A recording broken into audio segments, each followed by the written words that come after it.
учетом выше республиканских результатов 2020 года. Государственная итоговая аттестация выпускников 11 классов организована по 11 предметам в форме единого государственного экзамена. Как и в предыдущие годы, востребованными остаются предметы как физика, обществознание. На слайде вы видите предпочтения выпускников по выбору предметов. Хотелось бы отметить, что количество высокобальников увеличилось по 7 предметам.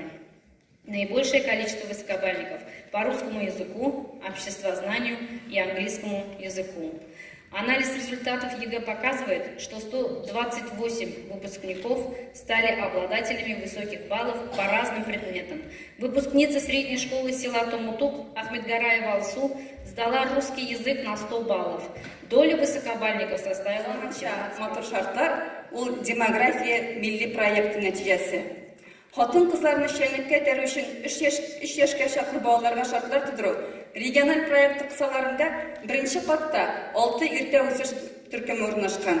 Ознакайларга шундый искиткеч барлык мөмкинлекләре булган балалар бакчасы булдырган өчен районыбыз җитәкчелегенә, районыбыз башлыгы Маршрут Зафаровичка, республикабыз Илебеш җитәкчеләренә матур шартлар ул демография милли проекты нәтиҗәсе.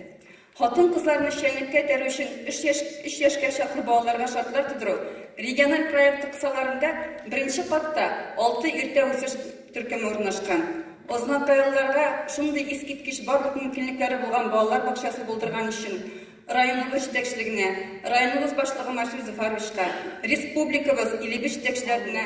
Әмма ләкин сынау юлы булуга карамастан, республикабызда бик күп финанс кыенлыклары булуга карамастан, мәктәпләр төзү, балалар бакчалары төзү һәм аларны ремонтлау эше бер генә объектта туктатылмады. Ягъни республика социаль объектларны төзү һәм төзекләндерүнең аеруча мәгариф системасының никадәр әһәмияткә ия икәнлеген аңлады һәм бүтән мөмкинлекләрдән файдаланды. Моннан тыш, зур проблема килеп туды балаларда электрон әсбаплар булмау, ягъни планшетлар, телефоннар. Иң беренчеләрдән булып Рөстәм Нургалиевич игътибарын белән нәкъ шушы бүтән эшен ташлап, ул үзе электрон платформалар белән танышты, балалар белән электрон платформалар аша аралашты һәм тиз арада безнең 2000 нән артык бала планшетлар белән тәэмин ителде.